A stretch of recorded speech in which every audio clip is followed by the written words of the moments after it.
Hello and welcome to our unboxing video. Today I'm going to be showing you our new D&D game, Vault of Dragons. I'm going to show you a quick run through from this distance and then we'll move the camera around and do some close-ups on the individual components so you can have a closer look on what's in this box. Standard 10 by 10 box, familiar if you know our games. This is a shape and size we like using. Oranax, the dragon, sat on the hoard on the front cover. First thing you'll come across is a Welcome to Waterdeep guide. This is part map and background and part location guide for those of you who don't remember exactly every street and alley within Waterdeep. It helps give you some background on the content and also explains where we've chosen the locations we have. Rulebook, 16 page, full colour, instruction diagrams, layout as you would expect. 4 sheets of cardboard, same robust stock as normal. These are clues, money, action and tokens, dungeon contents of the Undermountain as you go down, and dragons, coins rather than the fire-breathing type. Now in the game, it's a 2 to 4 player game. Runs about 90 minutes. You're going to play as one of the 4 factions that are running around trying to find the treasure. In the module, you're actually acting obviously as a party and you're trying to maneuver yourself around these factions who are bigger in size and scope than you, and you're trying to end with a good result for the good guys, hopefully. In the board game, you're actually playing as one of the key factions. So you're playing as one of the 4 main groups running around in the city. The Zentarum, Manshoon's band running around trying to find the treasure. Bregan Diarth, Jarlaxle's group of male drow thieves and warriors. The Castellantas, Asmodi cult worshippers who sold their child's soul to the devil and are trying to buy it back. And the Xanathar, crime syndicate led by our goldfish fancying beholder. As well as the 4 faction cards, you'll also have a Yawning Portal card. The Yawning Portal is how you get into the Undermountain, essential for you in the second phase of the game as you're going down and exploring the depths, trying to find the treasure. Location tiles, the board is made up of a mix of tiles and each time you'll flick over a different set, so you won't be playing on exactly the same locations each time. There is a vault for you to explore and find. There are dungeon tiles, they're all double-sided. This one here, Slither Swamp and the Caverns of Ooze. 10 levels of Undermountain for you to explore your way down, finding clues and equipment to get yourself ready to tackle the vault. At the end, locations throughout the city. You will be using a select number of these. Again, they're double-sided. There's varying degrees of complexity.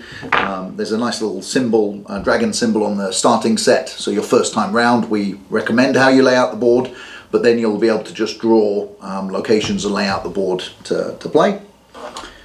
There are 2 decks of equipment that come to play. There are treasure cards. These tend to be items that you will use once. Some might be rumours, a potion of giant strength, a dungeon map, useful things that have a single use. Magic item cards, these are axes, swords, scrolls, ring, the ring of the ram, the headband of intellect that will help boost your faction troops' forces when they come to either fight each other or fight the creatures in the Undermountain. As well as that, you get a pack of dice, and there are 4 factions. Each one is coloured to their theme, so Bregan Diarth, purple, drow always look good in purple. And you also have a series of dice to go with them. Now the type of dice is represented by the character on the board. So I will just pop open one of these, and then when we do a close-up, you'll have a good look. You have 10 faction characters in there. You have a pair of wizards, a male and a female. You have some warriors, which are dwarves, 5 of them, male and female. And you have some rogues, male and female. The different dice correspond to the different type of faction character that you're rolling for. So warriors roll 1 dice, d4 for the wizard, but they get to do some more damage, d10 for the rogue, and a d12 for the warrior. The damage dice, skulls are always good. 1, 2, there is a blank, so when you actually suffer damage, you might lose some of your troops or faction, or you might get away with a beating, but no actual death and bleeding. So as you can see, this is what the game will look like when it's all laid out. We have our 12 locations around the city, the Yawning Portal, the different faction cards, their faction forces, your wizards, fighters and rogues, dice, the actions that you're allowed to take, and in this case they've already acquired some various magic items and equipment to help them get strong enough to aim down and go into the Undermountain. You're going to tactically move around the board trying to capture or dominate areas.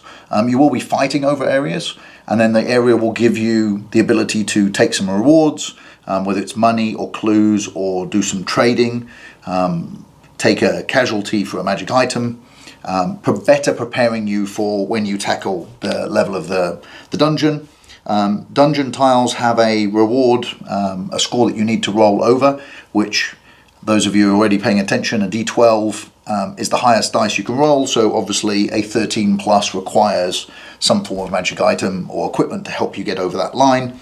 What you will do is flick over the rest of the dungeon, and depending on your roll, you will get something.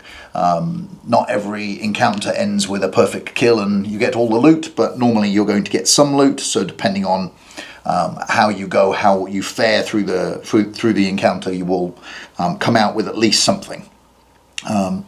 Items and equipment are consumed or retained, and you will send them out specifically with various bands. The city watch is moving around the city, making sure you're not causing too much trouble. The Lords of Waterdeep obviously not fond of open war between the factions, so they try and keep that down to a minimum. And fundamentally, each one of you is choosing how to use your 5 actions. That could involve collecting gold, recruiting new forces, moving forces from one location to another, attempting to go down into the Yawning Portal and pay the fee, or use your faction special rule, which each one's got one obviously themed to who they are. Brigadier, for example, can obviously recruit rogues. They have plenty of rogues in their stable, so we'll never run out. A full playthrough video will follow in the new year, but here's the first look at Vault of Dragons. So there you have it. That's the Vault of Dragons unboxing. This is available in all good hobby stores and Barnes & Noble. We will be putting a full how to play video together for you for the new year. Thank you for tuning in.